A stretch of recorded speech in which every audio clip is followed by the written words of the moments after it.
Oh, dis donc, dis donc, dis donc, dis donc, dis donc, c'est toi qui me fais du gringue. Oh non, c'est pas du poivre, je suis bien mort du poivre, ta jolie gueule d'amour. Bonjour ma Loïc, gueule je vois que vous êtes d'amour. venu accompagner, c'est ça la praluline? Oui, c'est vrai, tout le monde est gentil avec moi ce matin C'est quand je suis arrivé avec une brioche. incroyable, un accueil pareil. Vous avez vu ça? Mais oui, et je sens que sur le plateau, on va beaucoup vous écouter. Alors, écoutez, c'est très simple. Pendant ces vacances de Pâques, on s'est dit on va faire la tournée des maîtres chocolatiers, maîtres pâtissiers de France. Et il y Parce en a qu'on beaucoup, se hein, rend chez compte nous. que nos pâtisseries et nos chocolateries, finalement, ont toutes des histoires, finalement. Et là, nous sommes sur un produit d'exception. Regardez, elle est belle, on dirait, c'est une demoiselle, elle a à peine 60 ans. Elle a 60 ans, la praluline. Mais pas celle-là, hein. Pas celle-ci, On non, celle-ci. précise. Regardez, Auguste Pralu, le père de François Pralu, en 1955 met cette brioche autour de la... Ah, c'est marrant, il s'appelle Pralu, il cherche la praline, comment la travailler. Et il va incorporer de la praline dans la brioche, mais attention, on est, comme on dit là-bas, à Rouen, on n'est pas radin. Regardez, quand je vais couper une brioche à la praline, une praluline, regardez à l'intérieur, comme c'est beau, hop.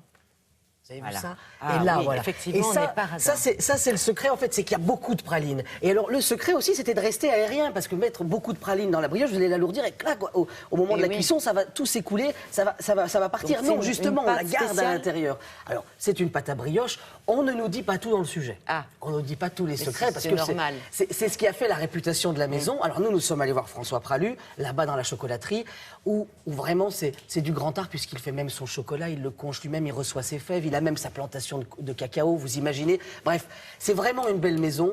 On y va du côté de Rouen.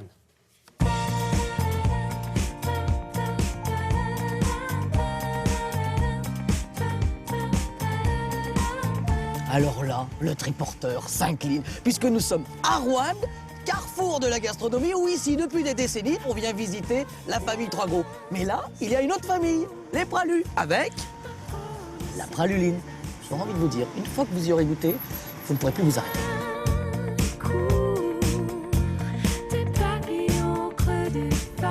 Tout est né ici. Tout est né ici, moi c'est mon père. Il avait des pralines, bon, il ne savait pas bien quoi faire avec ses pralines. Il a concassé des pralines avec un rouleau, puis il a testé, jusqu'à ce qu'il ait mis au point la fameuse recette de ce produit. Elle a fait le tour du monde. Elle fait le tour du monde. Pour l'instant, elle fait le tour de France et le tour d'Europe. Ce que je vous propose, c'est qu'on aille à la manufacture Oui. de praluline et de chocolat. Pour voir comment on fait la praline. Comment on fabrique la praluline de A à Z, mais sauf les secrets que je vous ferai pas voir. Ah, d'accord. Ça commence bien. Si on ne nous dit pas tout, je ne sais pas si on reste. Hein. She was afraid to come out of the locker. She was as nervous as she could be. La praline est faite tous les jours ici, chez nous. Elle est faite ici, parce que dans certaines pâtisseries, Bon, c'est on très l'achète. rare, bien sûr. C'est très rare en fait qu'on Oui, fasse c'est sa très praline rare. dans le labo. Voilà. Donc, Et ça veut alors dire que vous ne préparez vos brioches qu'avec finalement de la praline fraîche. Ah, bien sûr. Et alors, ça, c'est déjà un secret, si tu veux. Nous, on prend de la noisette du Piémont, les amandes d'Espagne, Oui. on va les torréfier, les griller pour les enrober de sucre. Alors le Voilà. rose, il arrive quand? Alors, c'est un colorant qui est un peu atypique parce que, figure-toi que ce colorant, il fait avec des cochenilles. Ah, attendez. L'insecte. Dans le cochenille, il y a chenille, c'est ça, non? Voilà.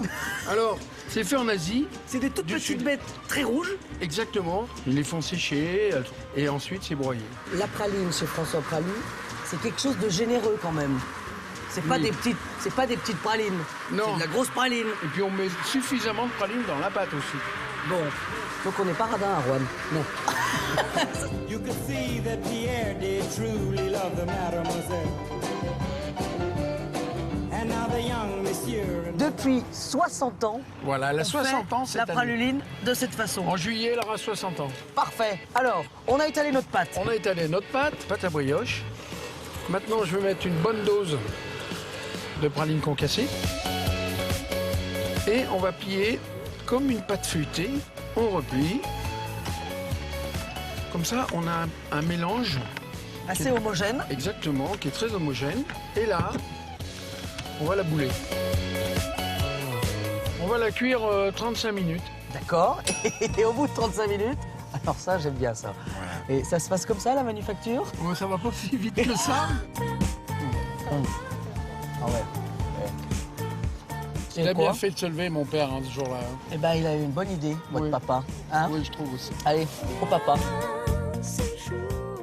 Ah bah oui, sa question d'avoir une bonne idée, c'est une bonne idée. D'ailleurs, je voudrais juste signaler qu'il manque déjà Oui, il manque déjà des petits parts. morceaux. D'ailleurs, je vais tout de suite faire tourner la praluline. Bon, juste, c'était à Rouen, mais il y a des boutiques à Lyon. Il est aujourd'hui à Paris. Bref, on peut découvrir la praluline un peu de partout en France, et c'est assez merveilleux. Quand vous y avez goûté, vous y revenez forcément. Très bien. Mais oui, j'ai l'impression que vous avez bien apprécié. Ah oui, je vais faire circuler. Je m'en vais, Isabelle. Très bien. Merci beaucoup, Loïc. Nous allons passer au bloc-notes avec aujourd'hui Sylvia Digard et ses tendances, la revue de presse de Frédéric Vion, la mémoire de Frédéric Gersal, les bonnes adresses de Marie-Dominique Perrin, la musique d'Alex Jaffray et